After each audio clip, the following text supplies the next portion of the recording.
Le 1er août 2014, à la une de l'actualité ce soir, la célébration de l'excellence, 55 personnes physiques et morales ayant fait preuve d'exemplarité dans l'accomplissement de leurs activités et obligations ont été récompensées aujourd'hui à la faveur de l'édition 2014 de la Journée nationale de l'excellence. Un sommet extraordinaire des États membres de l'Union du fleuve Mano, Guinée, Sierra Leone, Libéria et Côte d'Ivoire, consacré à la lutte contre la fièvre Ebola, s'est ouvert aujourd'hui à Conakry.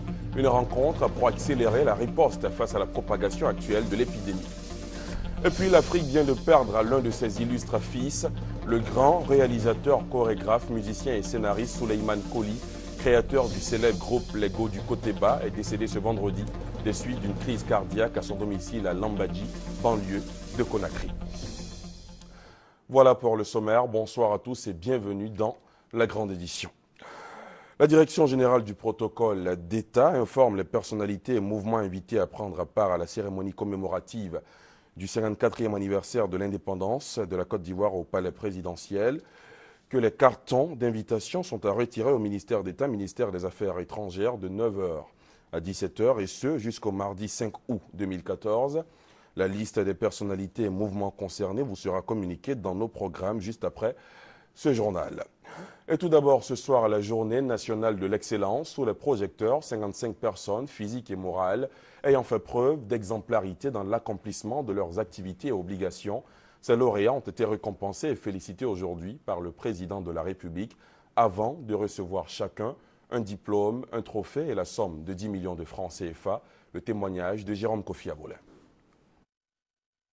Pour une journée nationale de célébration de l'excellence, le meilleur soutien à l'entame de la cérémonie ne peut être que l'hymne national, entonné par l'assistance avec en première ligne le président de la République, Alassane Ouattara.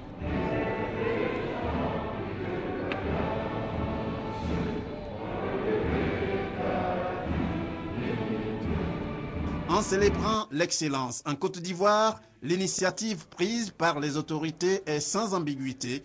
Il s'agit d'inculquer en chaque citoyen le goût de tout bien faire dans tous les secteurs d'activité.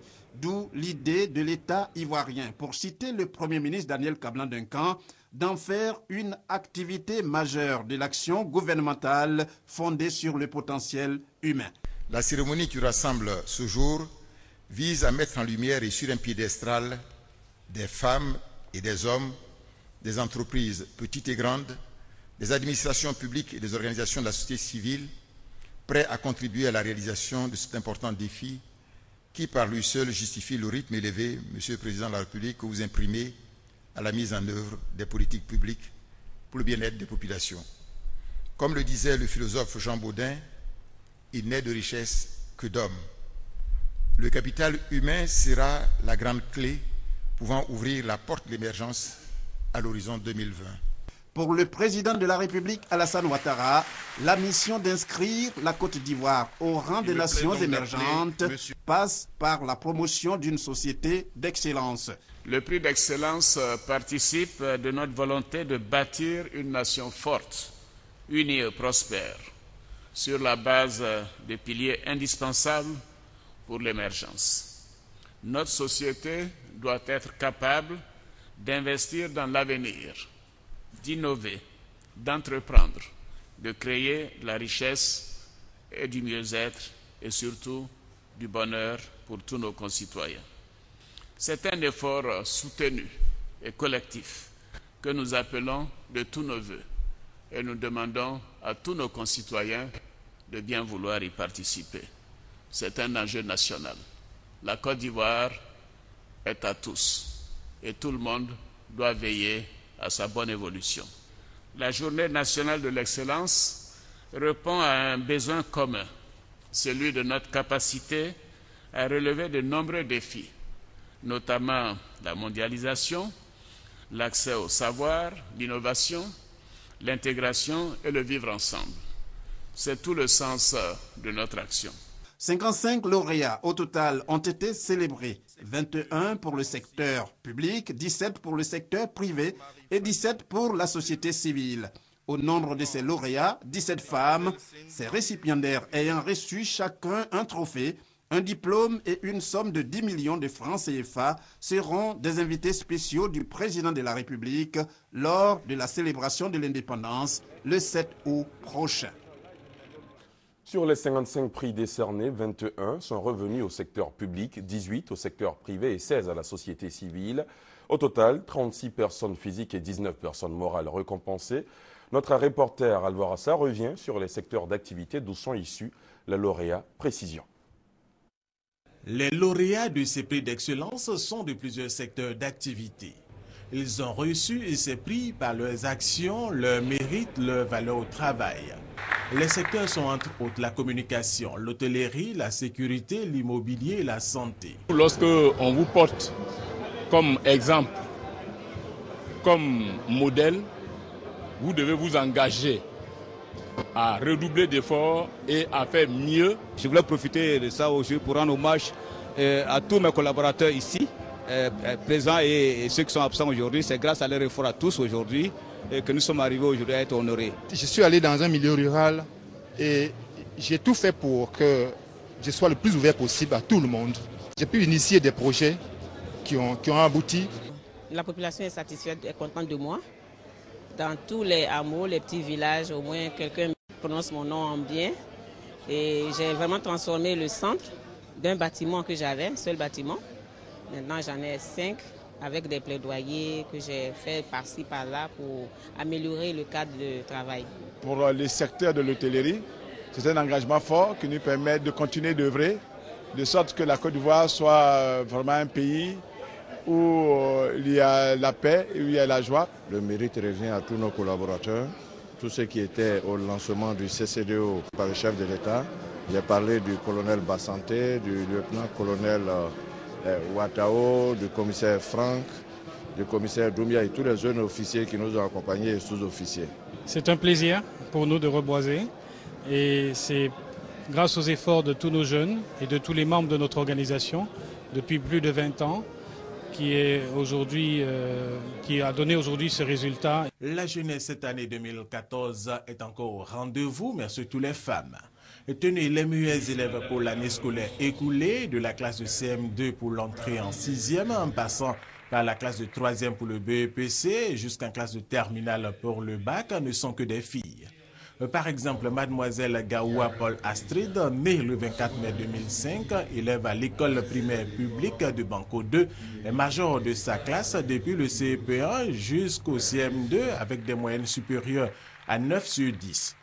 Et cette année au CM2, elle a obtenu 19,51 sur 20 comme moyenne et 165,33 points sur 170 à l'examen du CPE. Je suis très heureuse de recevoir ce prix. Je suivais attentivement en classe et je faisais beaucoup d'exercices et apprenais mes leçons. J'ai obtenu le baccalauréat avec la mention très bien. Donc j'ai eu le prix du meilleur élève au baccalauréat général. Je suis entrepreneur depuis 17 ans. Je suis habitailleur maritime en offshore. Je fais du catering en offshore. Je fais de l'entretien industriel dans les usines agroalimentaires. Et je fais de la dératisation des plateformes pétrolières. J'ai commencé tout petit le taekwondo à l'âge de 7 ans dans mon club avec mon maître et sale maître Mézi Georges qui m'a donné tous les mots, qui m'a montré tout ce qu'on devait faire pour entrer à l'équipe nationale. Et ici, entré à l'équipe nationale en 2009, ce qui m'a permis de faire des compétitions internationales pour avoir des médailles et des coupes. Après ces distinctions, ces lauréats ont promis de demeurer dans l'excellence par le travail pour répondre à l'appel du président de la République Alassane Ouattara qui veut bâtir une nation ivoirienne avec un capital humain de qualité. Et après cette cérémonie de célébration de la Journée nationale de l'excellence, le président de la République Alassane Ouattara a reçu en audience l'artiste musicien Frédéric Ewi Mewe. Le chanteur du Zoblazo a dit avoir saisi l'occasion pour saluer les actions du président de la République. Selon Frédéric Ewi Mewe, toute la Côte d'Ivoire en ce moment en chantier est la preuve que le président Ouattara est un homme de parole, eu égard à toutes les réalisations faites pour tenir ses promesses de campagne. La conférence au sommet du traité d'amitié et de coopération entre la Côte d'Ivoire et le Burkina Faso a pris fin hier. Les présidents Alassane Ouattara et Blaise Compaoré ont eu une convergence de vues sur l'ensemble des sujets. On fait la synthèse de la cérémonie de clôture avec notre envoyé spécial à Ouagadougou, Awa Touré. Premier acte de cette cérémonie de clôture, la signature de l'accord-cadre de négociation pour la réhabilitation, la construction et l'exploitation du chemin de fer Abidjan-Kaya-Tambao et la construction du terminal minéralier au port autonome d'Abidjan entre la Côte d'Ivoire, le Burkina Faso, Pan-African Minerals et Bolloré. Les présidents de la République de Côte d'Ivoire, Alassane Ouattara, et de la République du Burkina Faso, Blaise Compaoré, se donnent ainsi les moyens de réaliser leur ambition commune pour un développement durable et intégré. Les conclusions des travaux pour le président du Faso portent à une échelle supérieure la dynamique de coopération entre la Côte d'Ivoire et le Burkina Faso. Elles éclairent désormais le mode opératoire de réalisation des grands projets structurants communs, libèrent effectivement les ressources humaines, techniques et financières nécessaires et apportent des réponses concrètes et immédiates à certaines contraintes pressantes au développement des deux partenaires. La coopération sud-sud est un impératif pour le devenir des pays en développement. Aussi, l'Afrique doit-elle s'investir davantage dans l'exploitation du potentiel de ce type de coopération dont le bénéfice est un complément nécessaire à la coopération nord-sud. Le président de la République, Alassane Ouattara, a pour sa part indiqué que cette session a été le reflet des excellentes relations de fraternité et de solidarité qui unissent la Côte d'Ivoire et le Burkina Faso. Notre volonté commune et notre détermination nous ont permis de faire avancer de nombreux projets, notamment dans le secteur de l'électricité, la réduction des postes de contrôle et la fluidité du trafic, les conclusions de l'étude sur les projets de réhabilitation et de prolongement du chemin de fer Abidjan-Ouagadougou, Kaya-Dori-Gorom, Gorom-Tambao, la construction de l'autoroute Yamoussoukro-Ouagadougou. Monsieur le Président, chers frères, tous ces résultats sont incontestablement liés à l'esprit d'entente et de solidarité qui a toujours marqué nos rencontres.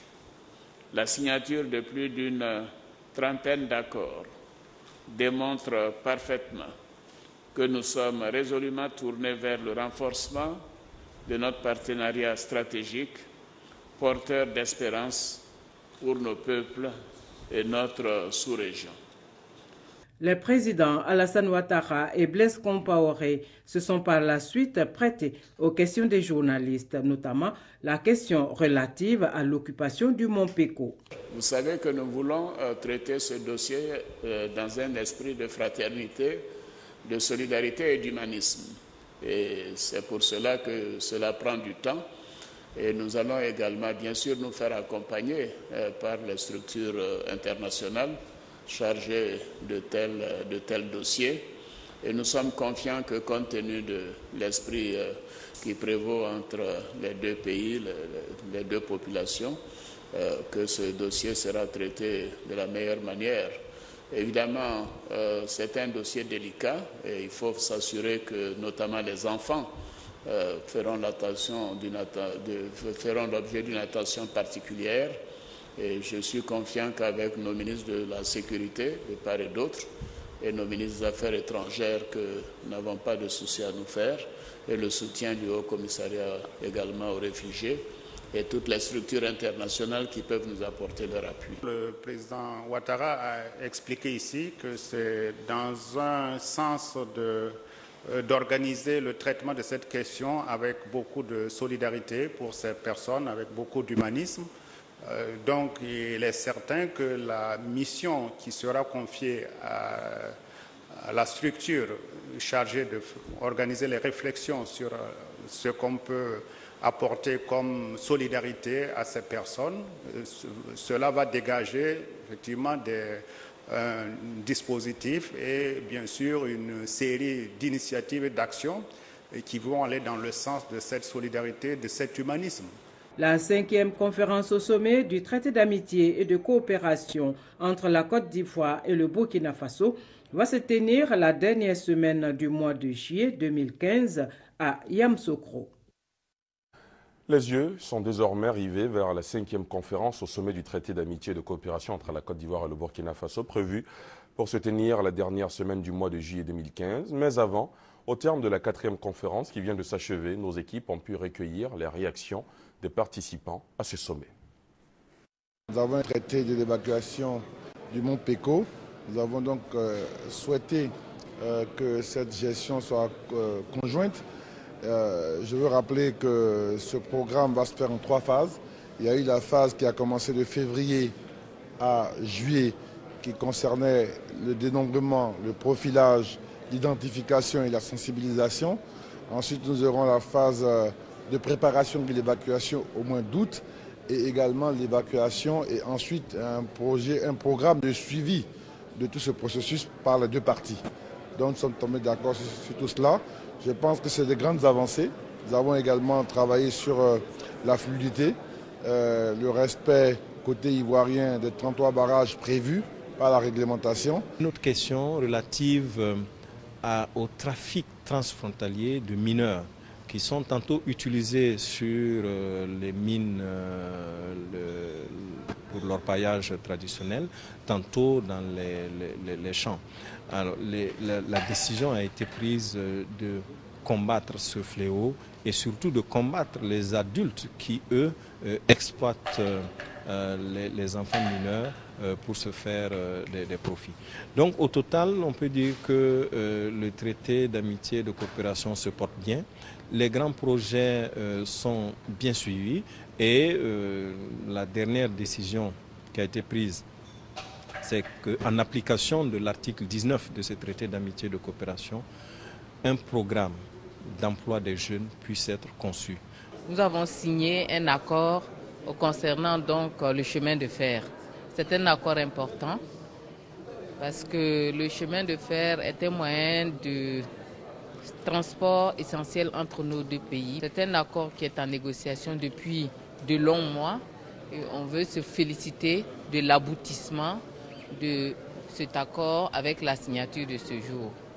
Je pense que les opérateurs ont pris des engagements forts parce que les délais de réalisation des travaux dans le temps ont été consignés. C'est un projet particulier à double titre. D'abord parce qu'il constitue un projet intégrateur. La liaison Abidjan-Ouagadougou-Kaya, avec sa continuation sur Tambao, constitue une partie essentielle de la boucle ferroviaire qui est un projet de la CEDEAO, un projet de l'UEMOA, un projet du Conseil de l'Entente. C'est dit véritablement que nos 2 chefs d'État ont eu une vision très juste, une vision proactive en s'engageant dans la réhabilitation du chemin de fer et son extension sur Tambao.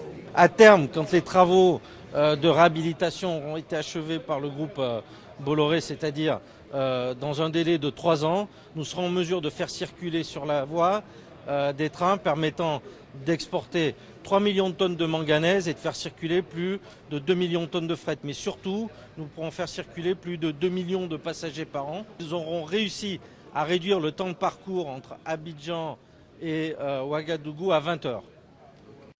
L'actualité, c'est aussi la remise de quelques 7000 nouvelles cartes nationales d'identité CNI distribuées aux pétitionnaires 2 semaines après le lancement de l'opération ordinaire de délivrance, à en croire le ministre d'État, ministre de l'Intérieur et de la Sécurité Ahmed Bakayoko, qui a procédé à la remise symbolique des cartes. Il y a une population cible de 3 millions de personnes qui n'ont pas de CNI et la reprise permettra de satisfaire les Ivoiriens.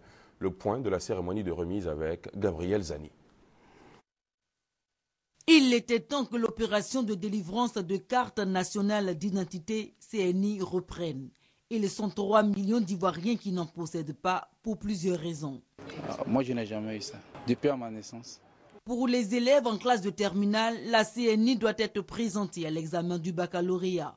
Pour les travailleurs, elle doit accompagner plusieurs documents à la banque pour se voir octroyer un prêt. En clair, l'utilité de la CNI n'est plus à démontrer. Ce vendredi 1er août, Ahmed Bakayoko, le ministre d'État, ministre de l'Intérieur et de la Sécurité, a remis de façon symbolique les premières cartes aux citoyens.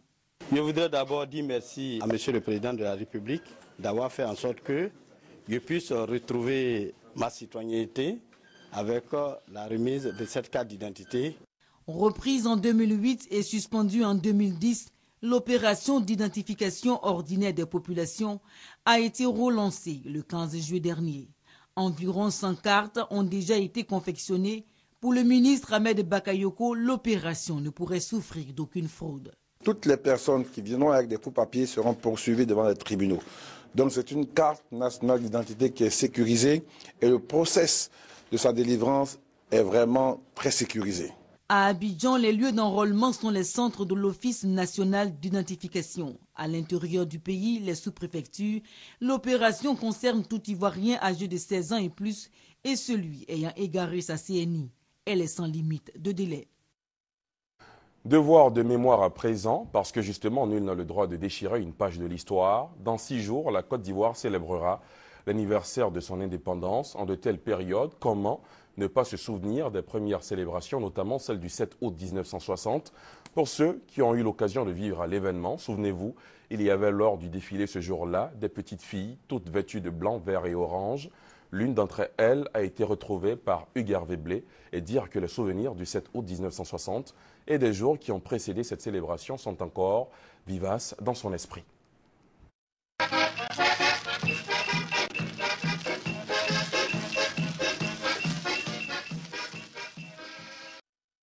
C'était la bonne époque.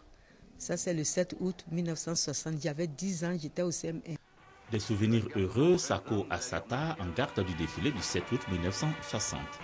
Elle fredonne à soi la chanson qui le rythmait ce jour-là. La la la la la la la la la la la la.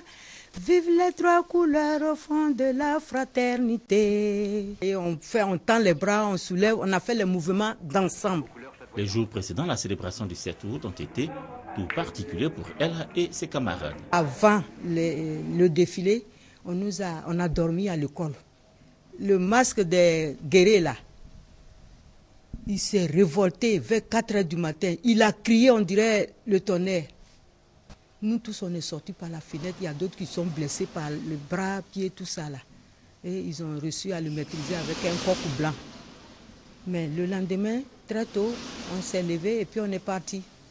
On allait défiler.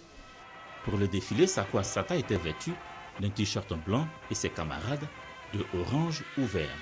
Le défilé, un moment de grande émotion. De Champrou, on est venu vers le stade Houphouët-Boigny. On était très très contents de voir Houphouët face à face. Et nous qui étions en premier rang là, parce qu'il a salué Orange, arrivé blanc, j'étais grande, j'étais devant. Il m'a serré la main, non, ce jour-là, c'était un rêve pour moi. Je ne me retrouvais plus. Ça, j'ai dit, vraiment, le bon Dieu m'a salué aujourd'hui. Donc vraiment, c'était bien, c'était merveilleux.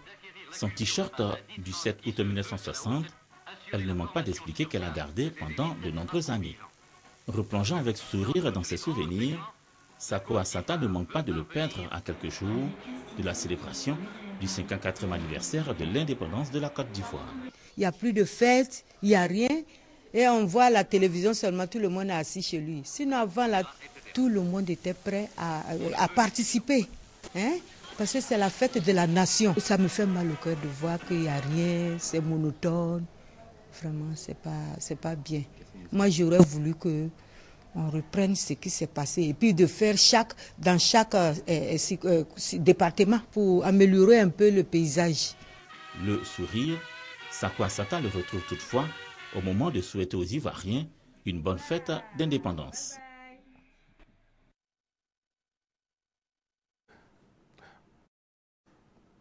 C'était le défilé du 7 août 1960, compté par l'une des participantes rencontrée par Hugues Hervé Blé. D'autres temps forts de la célébration vous seront proposés par la rédaction d'ici le 7 août prochain. Déjà demain, ce sera la finale de la Coupe nationale, qui était de vrais derby à l'époque. Demain, nous vous ferons donc revivre cette ambiance avec des témoignages d'acteurs de l'époque, ancienne gloire du football ivoirien. À l'international, un sommet extraordinaire des États membres de l'Union du fleuve Mano, Guinée, Sierra Leone, Libéria et Côte d'Ivoire, consacré à la lutte contre la fièvre Ebola, s'est ouvert ce vendredi à Conakry. La rencontre donne l'occasion aux dirigeants des pays de l'Union du fleuve Mano de se pencher sur la nécessité d'accélérer la riposte face à la propagation actuelle de l'épidémie. Je vous le disais en titre, l'Afrique vient de perdre l'un de ses illustres fils, le grand réalisateur, chorégraphe, musicien et scénariste Souleymane Coly, créateur du célèbre groupe Les Go du Côté-Bas, est décédé ce vendredi des suites d'une crise cardiaque à son domicile à Lambadji, banlieue de Conakry. Producteur, réalisateur, metteur en scène, chorégraphe, auteur, scénariste et musicien, Souleymane Coly Kourouma était un artiste pluridimensionnel. Le père fondateur de la troupe artistique africaine, le Côté-Bas d'Abidjan, est décédé. Il a rendu son dernier souffle ce vendredi 1er août en Guinée, sa terre natale, à l'âge de 70 ans. Né en Nzéré-Koré en Guinée en 1944, Souleymane Coly n'aura pas vécu en vain. Le Côté-Bas, la formation qu'il a fondée en 1974 à Abidjan, a largement contribué à faire la promotion de la culture africaine à travers le monde entier. Alliant musique, danse et théâtre, le Côté-Bas était une machine artistique à huiler. Avec humour, ironie, poésie et rythme, les enfants de Coly ont su, en 40 ans, donner le témoignage d'une Afrique artistique. L'homme laisse derrière lui un riche héritage. Et pour parler de cet héritage, de ce digne fils de l'Afrique, je reçois pour vous, chez vous, l'un des proches de Souleymane Coly, Mansa Solo, artiste chanteur, producteur télé, élève de l'illustre disparu. Comment avez-vous accueilli la disparition de votre maître? Bonsoir déjà, Mansa Solo. Bonsoir, monsieur Diarasouba. Comment vous avez accueilli l'annonce du décès de Souleymane Coly? Avec beaucoup de tristesse, certainement. Mais en même temps, les artistes ne meurent jamais. Et donc, c'est vrai que je suis triste, mais en même temps, je ne suis pas triste. Parce que vivre, c'est bien, mais marquer son temps, c'est encore mieux, disait Sékou Touré. Et je pense que M. Coly a véritablement marqué son temps. Parce qu'il a été l'un des pionniers, l'un des précurseurs de l'art contemporain en Côte d'Ivoire, au même titre que des gens comme Were Were Liking, qui sont partis de chez eux, parce qu'il est de la Guinée, hein. Et moi également, de par ma mère. Et je suis en Guinée depuis 2011, c'est pratiquement à la même période qu'il a été également. Et il a toujours été un conseiller pour moi. Et je pense quand même que des gens comme M. Coly ne peuvent pas mourir. D'accord. Vous me le disiez tout à l'heure, Souleymane Coly était un faiseur de talent. Ouais. À quand remonte votre connaissance à ce faiseur de talent? Il y a pratiquement 15-20 ans, quand j'étais administrateur de la compagnie Nsolé, qui était une compagnie de danse contemporaine, dont le chorégraphe est issu de la Villa Kiyi, de Were Were Liking. Et puis, à chaque fois qu'on se rencontrait au centre culturel, il disait, écoutez, battez-vous. Et puis, Rokia également, de Côté-Bas, qui nous disait, écoutez, allez-y. Donc, à chaque fois qu'on montait des chorégraphies ou qu'on avait des spectacles à faire, on partait le voir et demander conseil auprès de lui. Et ça, j'ai continué à le faire également en Guinée-Conakry, parce qu'on est dans le même quartier de Lambagny, donc c'est juste à côté de chez moi. Et la mort de M. Coly m'a pas également trop surpris, parce que les grands hommes ne durent pas trop.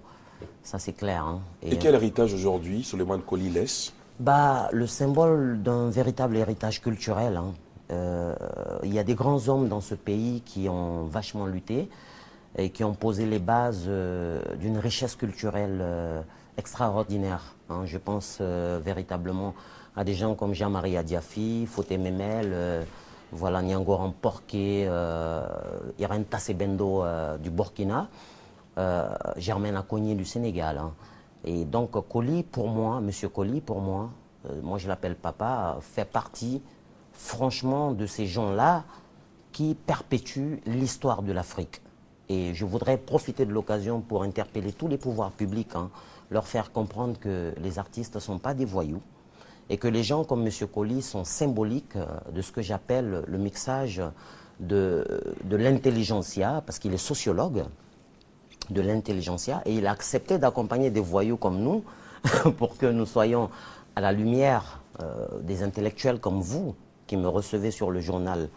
Sur le plateau du journal. Sur le plateau du journal. Généralement, c'est les grands entrepreneurs. Et comme nous sommes les héritiers de ce travail qu'ils ont fait, et je me permets aujourd'hui de demander à Maté Keïta, hein, qui est du côté de Conakry, qui a été fidèle à M. Coly, qui est parti à Conakry avec lui et qui continue, ma foi, de travailler avec lui et qui est vraiment l'héritière. Je lui souhaite toutes mes condoléances et je lui demande qu'on a un combat à faire.